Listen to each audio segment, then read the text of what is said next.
Ladies and gentlemen, I've had the opportunity during 4 times to try and visit the Virunga National Park in the past. First time was in '94, genocide in Rwanda. The park was filled with Rwandan refugees. Second time was in '96. Civil war had begun in the Congo, had begun in the east. The park was filled with all kinds of people who didn't belong there. In 2001, we lost track of the count of the militias, so-called people militias, rebel forces, renegade gangs that were hiding in the park. So it was, again, very difficult to travel and work there. And then the only time we thought it was going to be peaceful to visit the park was the last time we were there in 2010. And then the day we arrived, there was an attack on some of the wardens of the park, and some of the people of Emmanuel were shot. So it's very, very difficult park place to work in. But then again, Virunga, you have seen the movie, it has the gorillas, it has the okapis, it has lowland marshes, it has glaciers, it has fantastic amount of beauty in it. But when there's beauty, there's often a beast, and the beast in this case is us, humans. There are poachers, there are rebels, there are people who do the illegal logging. Now there's a new threat of oil exploration in the area. And all this needs lots of effort of lots of people trying to get involved in trying to solve the problems and save the park. And one of the main issues in trying to do it is diplomacy. So I'm very happy that the first speaker that I can announce is the star of the evening, our Minister of Foreign Affairs, Didier Reynders. He has a long tradition in Belgian politics, and I hope that he will follow the footsteps of one of his predecessors, Mr. Karel de Gucht, who at some point as Minister of Foreign Affairs, visit the gorillas in Rwanda. And I know him a bit, Mr. de Gucht, and I think it was the first time that he had some sort of flash of environmental awareness in when he came back from these gorillas. I didn't know how long it lasts, but I think it's a good suggestion that you might also take opportunity to visit these animals one day. Mr. Reynders, the floor is yours. Thank you very much. I'm just hoping it was not the last flash for Carol about environment, but we will see in the future. No, I'm very pleased to see a so large audience about such an issue, not only about Virunga, but maybe also about the eastern part of Congo and more general term about Central Africa, because it's not so evident to attract attention on that in such a difficult world. We had this morning a meeting of foreign affairs ministers at the upper level, and we have started with Syria. The second issue was Mali, and then it was possible to have a meeting with the president of Somalia. So just with those issues, it's enough maybe for the entire day, and I'm very pleased to see that there are an interest for another part of Africa and for Central Africa first. And as Belgians, we should feel even more inclined to give it the attention it deserves. The large attendance, I said today, show that we all do care, and this is a very big encouragement. There are many ways to consider conservation and nature protection. In the case of the Virunga Park, my deep conviction is that we need to find innovative projects and initiatives that will show to the local population that preserving such a natural treasure is in their direct interest. It is encouraging to see that some small-scale initiatives are already taking place in this regard. I'm sure that some of the speakers after me will explain this project to you. Through the promotion of initiatives such as ecotourism, sustainable fishing, renewable energy, crafts, and so on, that the local population will find alternate sources of income which do not put the park in danger. My department has already supported this type of project, and I'm willing to consider further grants if possible. But all this essential development cannot happen if security and stability are not restored in the region. There is where our diplomacy can maybe make a contribution to the common efforts. Diplomatic efforts must keep the necessary pressure on the decision makers for them to contribute to a common, urgent, and durable solution to the recurring instability. I can tell you that I have spared no efforts to keep this urgency on the agenda of the international community and, of course, of the European Union. Many times, I have seen that other international crises easily push the situation in the Great Lakes regions out of the agenda of international meetings. And I said whether it is the current economic crisis in Europe or in the Eurozone, or the Middle East, Mali, Syria, and others, all these problems require urgent attention, and the Great Lakes crisis often falls again from scrutiny. I've come to realize that it's Belgium's first role to make sure that these regions is kept on the international agenda, and that the international community keeps trying to bring the regional actors to the table in order to find solutions for the region. I must say that it's sometimes difficult to do that in the European Union, but we try, and with the support, I must say, of Cathy Ashton, it's possible to have many discussions in European fora about Central Africa. And I will say also that due to the support of France in the Security Council in the United Nations, it's possible also to pay attention to Central Africa. And we have seen that again in the last weeks. There are new initiatives from the Secretary General of the United Nations to try again to organize a dialogue in the region. It's not easy, but we will try to support the process. And I must say that because sometimes we need to have some partners to make progress. And the current acute crisis since the creation of the M23 movement must be solved urgently. But it's not the only problem. Various other armed groups also roam the region, bringing misery and destruction to the local population and to the park as well. There is some hope in the current talks about setting up an African-led brigade that will be integrated within MONUSCO and have a more robust mandate.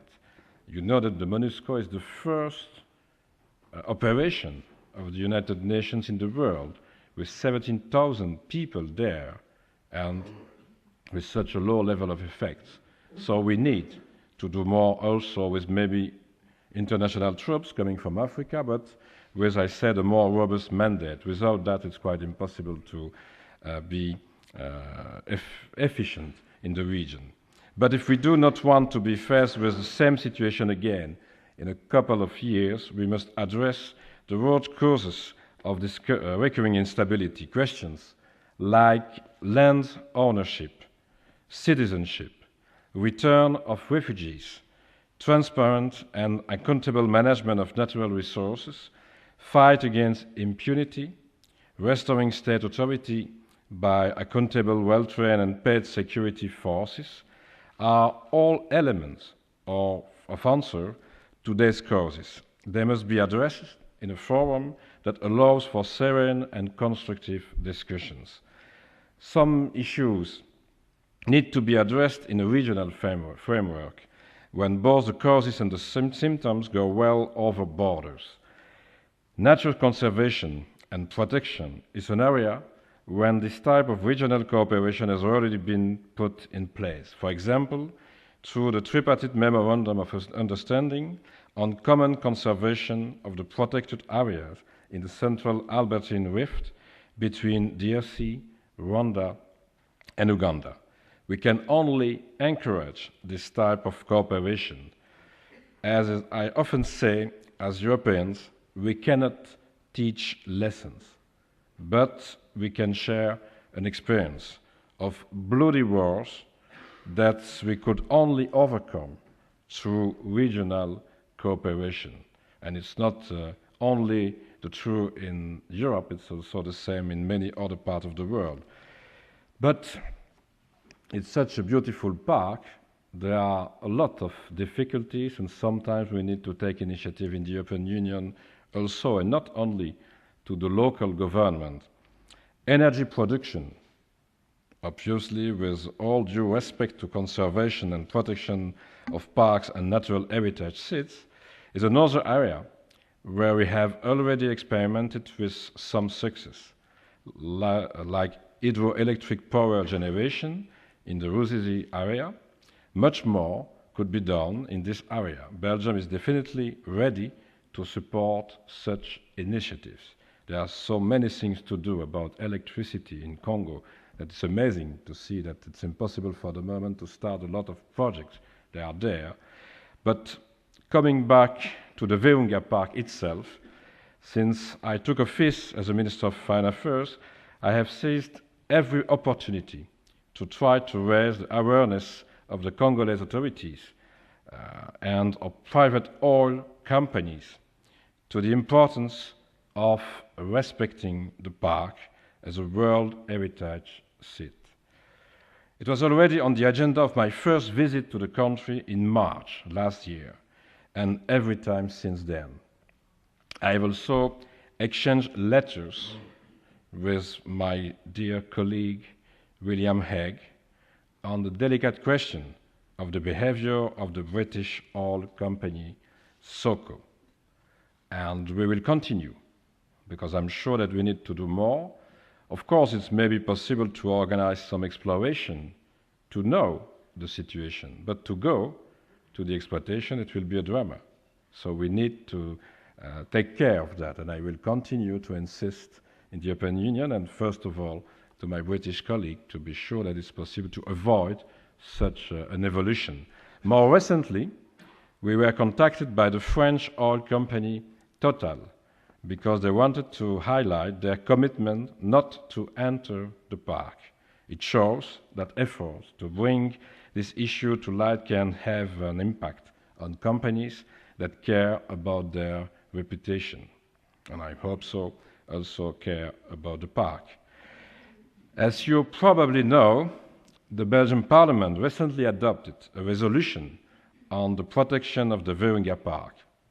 I would not want to end this short speech without thanking the WWF for inviting me to this conference and without congratulating all those who, day after day, spend time, energy, and often risk their life to protect the Virunga Park for the benefit of humanity and of the future generations. And here I'm referring more specifically to the park wardens under the able leadership of the park director, Emmanuel de Merode.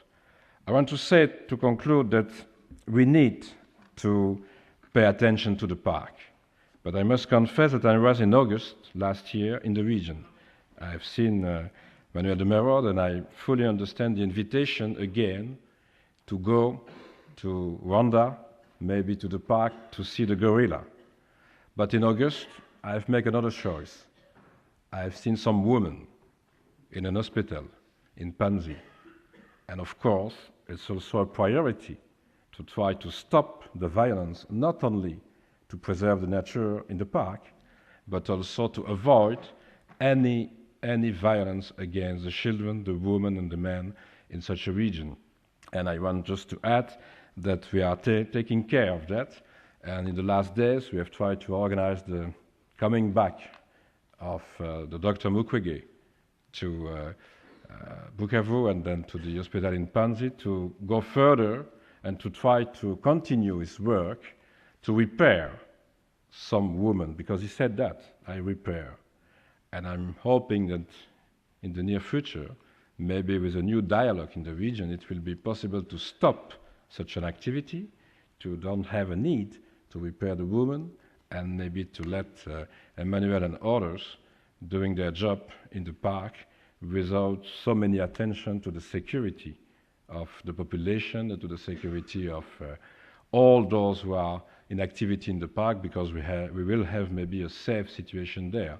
But I'm optimistic by nature.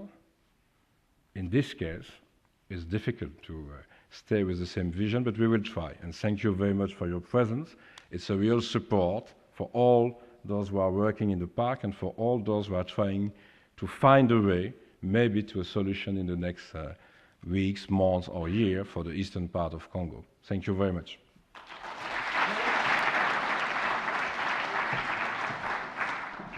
Thank you, Mr. Reynders, Minister of Foreign Affairs. We nice to meet some people who remain at least slightly optimistic as far as the situation in East Congo is concerned. You don't meet many people who try to be optimistic with regard to that area. But we acknowledge the fact, of course, that it forces you, East Congo, into difficult choices. But we hope we can we can hope that you can keep supporting the park and the struggle for the park in fighting for its protection.